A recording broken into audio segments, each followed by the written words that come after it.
Bem-aventurados os pobres de espírito. Quem se elevar será rebaixado. Aquele que se eleva será rebaixado.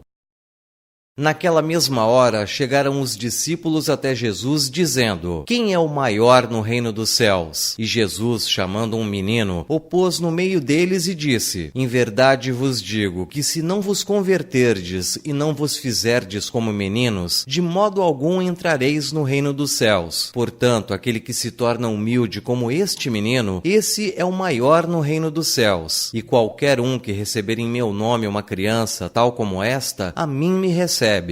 Mateus capítulo 18, versículos 1 a 5. Então se aproximou dele a mãe dos filhos de Zebedeu, com seus filhos adorando-o e fazendo-lhe um pedido. E ele diz-lhe: Que queres? Ela respondeu: Dize que estes meus 2 filhos se assentem, um à tua direita e outro à tua esquerda no teu reino. Jesus, porém, respondendo, disse: Não sabeis o que pedis. Podeis vós beber o cálice que eu hei de beber e ser batizados com o batismo com que sou batizado? Dizem-lhe eles: Podemos. E diz-lhe ele: Não bebereis o meu cálice, mas o assentar-se à minha direita ou à minha esquerda não me pertence dá-lo, mas é para aqueles para quem meu Pai o tem preparado. E quando os 10 ouviram isso, indignaram-se contra os 2 irmãos. Então Jesus, chamando-os para junto de si, disse: Bem sabeis que pelos princípios dos gentios são estes dominados, e que os grandes exercem autoridade sobre eles. Não será assim entre vós, mas todo aquele que quiser entre vós fazer-se grande, seja vosso serviçal, e qualquer que entre vós quiser ser o primeiro, seja vosso servo, bem como o Filho do Homem não veio para ser servido, mas para servir, e para dar a sua vida em resgate de muitos. Mateus, capítulo 20, versículos 20 a 28. Aconteceu num sábado que, ele entrando em casa de um dos principais fariseus para comer pão, eles o estavam observando, e disse aos convidados uma parábola, reparando como escolhiam os primeiros assentos, dizendo-lhes: Quando por alguém fores convidado às bodas, não te assentes no primeiro lugar, para que não aconteça que esteja convidado outro mais digno do que tu, e, vindo o que te convidou a ti e a ele, diga: Dá lugar a este, e então com vergonha tenhas de tomar o derradeiro lugar. Mas quando fores convidado, vai e assenta-te no último lugar, para que quando vier o que te convidou te diga: Amigo, sobe mais acima, então terás honra diante dos que estiverem contigo à mesa. Porquanto qualquer que a si mesmo se exaltar será humilhado, e aquele que a si mesmo se humilhar será exaltado. Lucas, capítulo 14, versículos 1 e 7 a 11.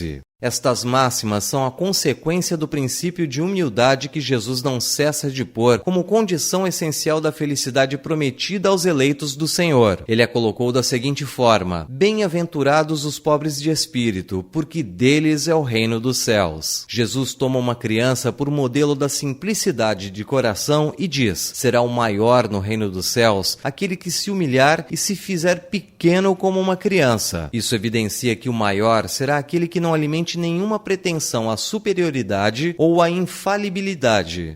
A mesma ideia fundamental está nesta outra máxima: aquele que quiser ser o maior, seja o servo de todos. E também nesta outra máxima: aquele que se humilha será elevado, e aquele que se exalta será humilhado. O Espiritismo vem consagrar esse princípio pelo exemplo recolhido na própria espiritualidade, mostrando-nos aqueles que foram pequenos na terra ocupando posições destacadas no mundo espiritual, e também muitos que foram grandes e poderosos na terra entre os bem pequenos nesse mundo, e que os primeiros, ao morrerem, levaram consigo aquilo que faz a verdadeira grandeza e que não se perde jamais, as virtudes. Os segundos, porém, tiveram de deixar a grandeza sobre a própria terra e o que não se leva daqui: a fortuna, os títulos, a glória, a tradição de família. Estes últimos, não tendo mais que isso, chegam ao mundo espiritual desprovidos de tudo, quais se fossem náufragos que tudo perderam, inclusive as suas próprias roupas. Conservam apenas o orgulho, o que torna sua nova posição ainda mais humilhante. É que veem acima deles, resplandecentes de glória, aqueles que eles espezinharam sobre a terra. O Espiritismo nos mostra uma outra aplicação deste mesmo princípio nas encarnações sucessivas. Aqueles que mais se elevaram numa existência, mas que se deixaram dominar pelo orgulho e pela ambição, são conduzidos até o último lugar numa existência seguinte. Não procure, pois, os primeiros lugares na terra, nem se coloque acima de seus semelhantes, se você não quiser ser obrigado a descer. Procure, contrariamente a isso, o lugar mais humilde e mais modesto, porque Deus saberá dar-lhe um lugar mais elevado no céu, se você o merecer.